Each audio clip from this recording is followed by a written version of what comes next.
Hello guys, this is the continuation video of our first video that we have released already. In our first video, we have already seen and we have talked about what is the REST API, and we have talked about some of the its component like you can see what are the methods that we have, and then what are the headers, what is header and what type of headers, right? We have seen that there are two type of headers, request and response, right? And what are the type of methods we have there, right? And what is the meaning of those names of the method, right? That we have seen in our previous video. Also, we have seen about something about what is URL, params, body, response, and response code, right? These are the things that we have discussed in our previous video. If you have not seen, just I'll request you guys just see the first video that we have released already, and then we'll continue with this next video of today, right? Start from the very basic and try to discuss some questions that you guys face, right? So those kind of things I'm going to make clear to you guys. Now let's start. And today's very first, I want to say that the REST API that is nothing but a, you can say HTTP call, right? So you are just passing some information or you're requesting some information from an application, and that application is going to provide you. But one thing, what is the uses of this, right? We are talking about this is okay, this is something REST API, and this is something we perform, right? So the thing is, everyone will ask that what is the use, what is the real-time uses of it, right? Why we should know that what is REST API? So let's talk something on this first. After that, we will moving on to the more details of REST API. So the REST API, the full form API itself is saying that it is nothing but a application programming interface. That what does it mean, right? Application programming interface. If I say API is nothing but application programming interface, in very common language we say it is a communication between two applications. Okay. In very simple language, if I say the definition of API is nothing but a communication between two applications, it can be your any application. So there can be one application. Let's say I have one application, application one. Let's say one app one. Another application I have, that can be your app two, right? So there are two applications. If you wanted to communicate between these two application one and application two, so how you can communicate? Let's say my application one, it is nothing but my FB, right? This is Facebook. And now my second application, this is, let's say this is my LinkedIn. Okay. Um, so if you have seen that there are a lot of things which is you can it is linked between um, LinkedIn and Facebook or some other application, let's say Google, right? Google also you can see that we have they are linking each and every application. You can just there you can see we are using Google authentication, right? So there is something happening between one application to another application, right? So the way one application is communicating with another application, that is nothing but possible because of these APIs. Okay. So one of the most you can say useful, I'll just tell you in very short, just 1 or 2 minutes. Let's say you all know what is this is my ticket booking website. Let's say this is my Make My Trip, right? This is my MMT website, and this MMT website, what we do, we if I want to travel to somewhere, I just go and I just log into this MMT. I fill the information that I want to travel between this to this, and I want to travel into this particular date, and I want to travel with this number of passenger, and you choose the category, which category, economy or business class you want to book, right? So this is kind of information we are passing. We are passing from where, we're passing which to where, and then we are passing which date you want to visit, and then we're passing what type of or number of passengers, and then we're passing the which category of seat you wanted to book. What happened? This is something that information you're passing to your MMT application. They have some backend, and this application is returning you one in response, it is returning you data, and that data is in a table format. It is saying, hey, in this date you are getting this. Let's say this is Indigo flight, and you are getting another flight that is Air India, right? And there is another flight, let's say that is a Jet Airways. So list of flights it will provide you. How, if you think about how this is something happening in backend, right? Because the details of flight which is there in the Indigo website, Indigo, or the details of flights which is available for Airways or Jet Airways or some other, you can see, telecom industry, telecom provider, right? So not telecom, sorry, airlines, right? So how, you can say, very quickly, right? It is they're not taking more than couple of seconds, right?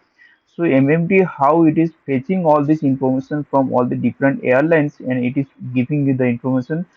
This is the flight available at this time, and this is the time it will take to from for this traveling, or this is the amount it is going to charge you, right? Similarly, it is providing the other information from the other airlines. So how this is kind of things happening? So actually what happen when you do call a request to this particular MMT website, it hits to a different websites. Let's say there is a this is Indigo website, and this is airlines, Air Asia, and this is Jet Airways, right? So it do request to particular all these server, all these application at a time, and this is something is they are giving a response to the MMT back. Okay, they are responding back to MMT, and that MMT will parse the data and it will displaying to us. This is something happening in the backend. So this is the very strong things that is happening through the REST call.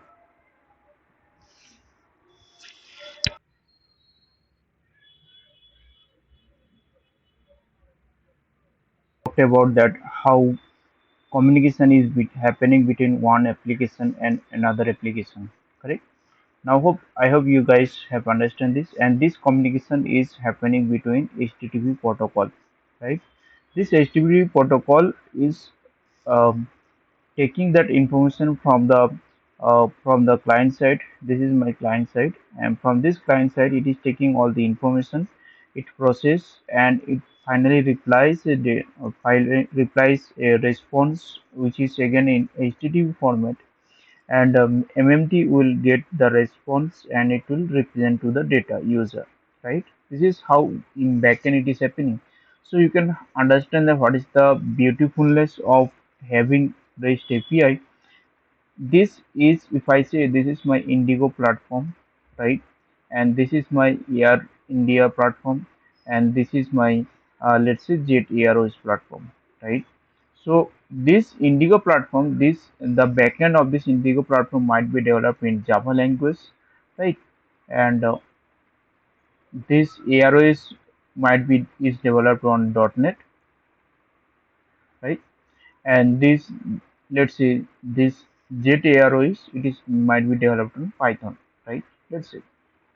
So it's irrespective of whatever the backend programming language uses there in the all the platforms, right? Indigo, Airways, AirAsia, or let's say Jet Airways. These airlines, whatever platform they are using in their backend, that irrespective of that, we are getting the response what we wanted to have, right? Might be my MMT.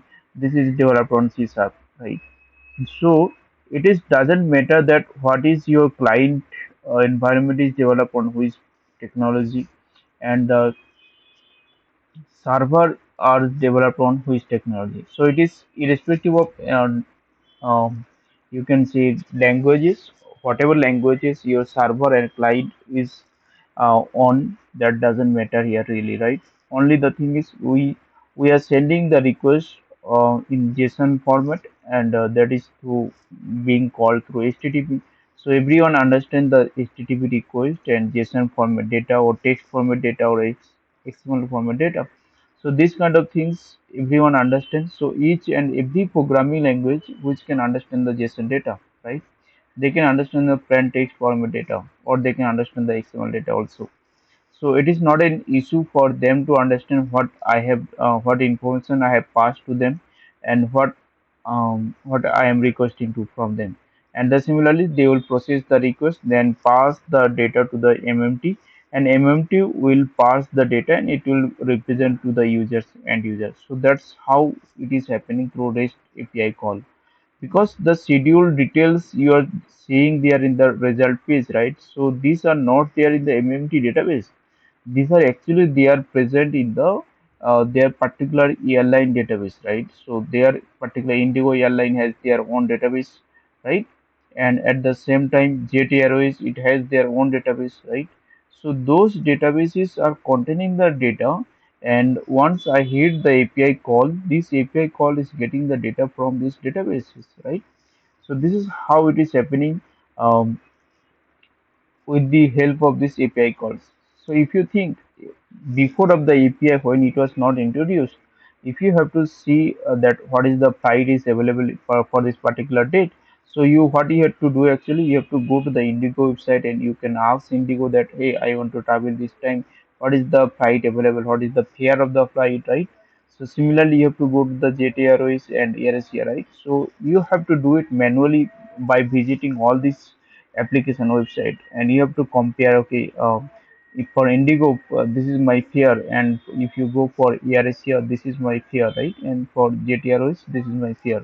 So those comparative study you have to do manually, but with the help of RestAssured API, MMT provide us those comparative study at a single page, right? So this is what beautifulness of RestAssured of REST APIs, right? So this is why in industry REST API is now very, you can see very hard, very large number of cases people are using REST APIs also, right? And the demand of REST API is growing more and more day by days. It is growing, it is increasing, right? So that is the importance. That is how. That is why it is very popular right now in the industry. Now let's talk on something about the more about the REST APIs, right? There are some questions uh, come to you guys, that how we can get the what details we have to fetch, or what details, what is the API URL we have to have, right? Or what is the method we have to select, right? For doing particular operation, how or from where we can get these informations, right? Or what is the data, or what is the parameter I have to set, right? So those are uh, details that you'll be getting from the application team, right? Let's say you have a developer team, they will be passing, hey, this is my API, and this is the method that you have to use for this particular API, and this is the header information that you have to pass from the header, right? And this the expected response also, they will say, okay, this is something that you should be seeing there in the response, right? So this all the information you will be seeing from the, you'll be getting from the application team. You from your side as a tester, you have to perform the testing, right? You will be using those APIs which is provided by the developers, and you will perform your test cases. Real-time example, and there I'll be discussing more on these details, so it will be very clear to you guys. I'll take you to one of the uh, first of all, I'll see you that there are kind of I need a mediator, right? For hitting the APIs. Let's say I do not have application, and I want to test. So how you can test? I do not have this application background, right? I do not have this one, but I have to hit some APIs. So I do not have this client, right? This client I do not have. So there is some API testing tool we have there. Let's say for manual testing tool.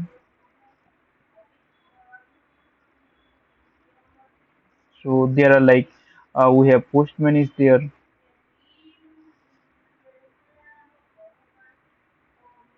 and we have Swagger tool is there, right? we have SOPUI, right? So and so on, there are a lot of tools available there in the market. So these are the tools that people mostly use. Mostly people are using right now Postman. It is very, you can say, user friendly and very you can say lightweight tool, right? We, if you are going to use Postman, there are two way of using Postman, right? Postman you can use in the two way, and the ways are like you can use it through the Chrome browser extension,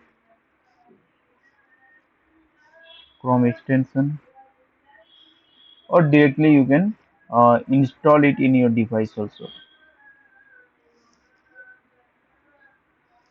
Exe installation. Okay. So there are two way you can use Postman. You can either use the Chrome, you can either use the Chrome extension, or you can use Chrome extension, or you can use the, you can install the exe version on your computer, then you can use it. So we need one REST API so that we can see how it is working. So there is one website I can show you, request res re, okay. So this is one of the freeware versions. You can get this website and you can see there are a lot of APIs freely available. So you can see they have listed out list user, single user, right? So these are the list of APIs they are providing, and what is the method, right? Get, you can see a get, post, put, patch, delete, right? So these are the methods for this particular API. These are the APIs, and these are the, in the right side you can see the responses, right? So let's see how we can test this APIs, right? So what we will do, you can see this is the API URL. So this is the domain, okay? And here you can see one big interesting thing is if you're trying to hit this API from the any Postman tool, you can see right now I have this Postman tool in my you can see with Chrome browser extension, or you can work with the any the installation version. Let's say this is the installed version in my computer. So let me just get it open.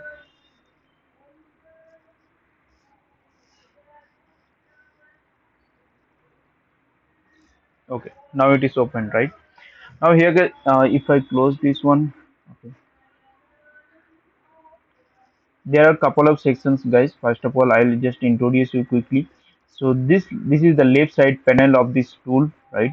This left side panel, you can see here we have, it is a management of your request. You can save your request, you can create folder structure, and you can manage the project. As you can see here, I have a folder structure. Instead of this, I have a lot of APIs I have saved, right? So similar way you can manage your projects. These things you will get to know later how to do it, but for now we just test, we'll see how to test it. This is the section where you can manage all your projects, right? You can manage your folders, and you can manage your all the APIs.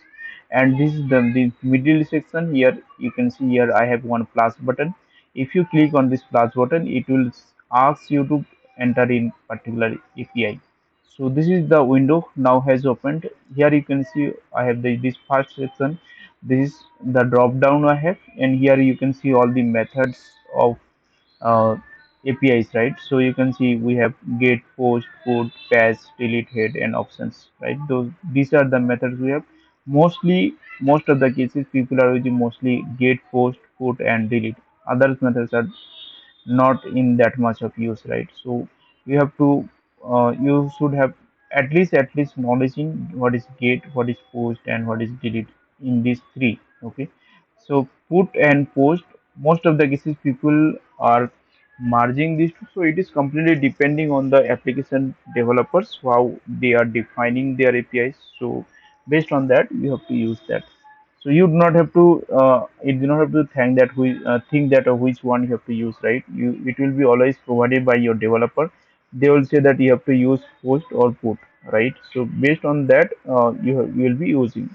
So let's say I'm right now I'm discussing about the gate operation. So if you go to there and the API website, This is my API website. Let's say this is my endpoint, or you can say domain. So I have to enter the URL over here. Okay.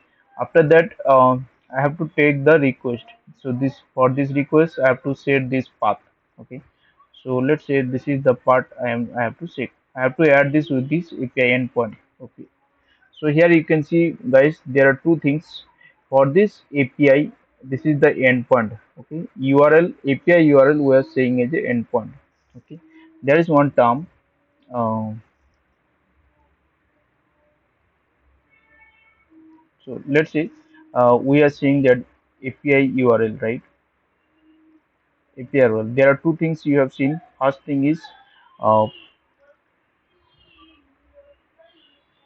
base URL. Another is, you can see, the path URL,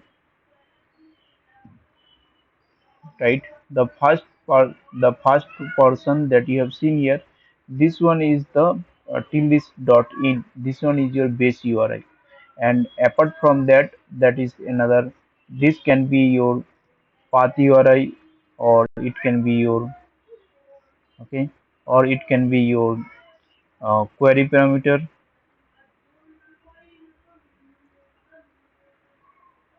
Okay, that's better, you call it as a path param, or it can be combination of both also. Okay, so here, so you can see that complete URL is nothing but this complete URL is nothing but my base URL,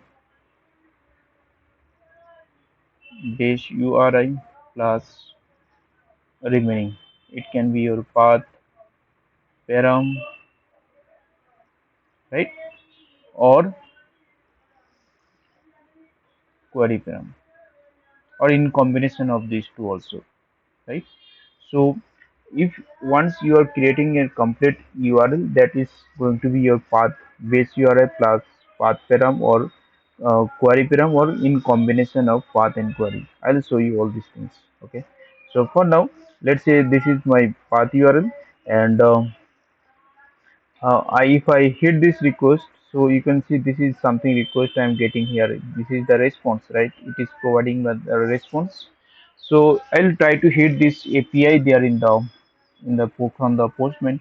So this is postman. So that's it, guys. I have shared the method which I want to use, and I have shared the endpoint, and this is nothing but call as a endpoint also. Okay, remember, guys. So this API URL, it is nothing but call as a endpoint also,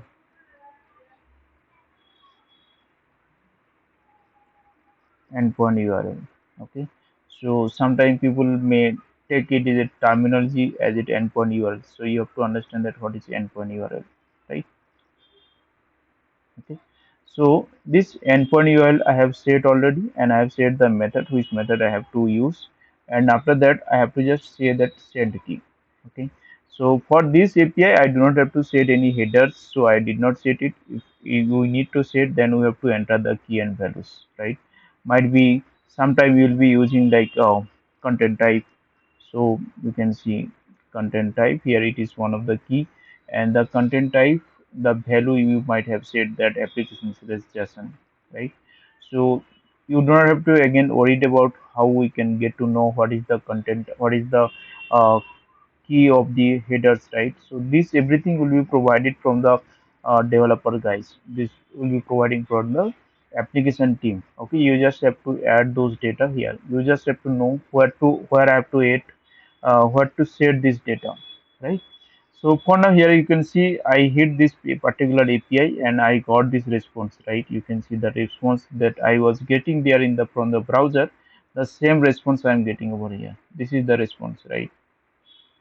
And here one another thing is, you can see that the response code it is providing me 200, and from here also you can see this is the response code that I am getting from the postman tool also, by hitting this URL, right? So this is, yeah, this is how you just hit a particular request and you got the response. If you try to if you try to understand the data, right? So you can see here, page, I think something happened wrong. Just let's correct the endpoint URL because we're not getting the correct result. So let's try to correct it. Right? Okay, is equal to 2. So if I hit, now I am getting the complete data, right? So you can see I'm getting the data that we are getting over here also. So this is something I have to you have to perform for the API testing. So you will be providing this API URL, you'll be providing the method. Only just thing is your job is to hit the API and you have to verify that okay we are getting the proper response and we are getting the proper status code also, right? So yeah, for this video I'll keep it here itself and I'll stop it here. And in our next video we'll see from the remaining part we'll see the post request and we'll see how to set this body or headers or some other details that is required, and we'll discuss on the headers that we are getting from I told you that there are two headers. This is above it is a request header and this is your response header. I'll talk on this on later, but yeah,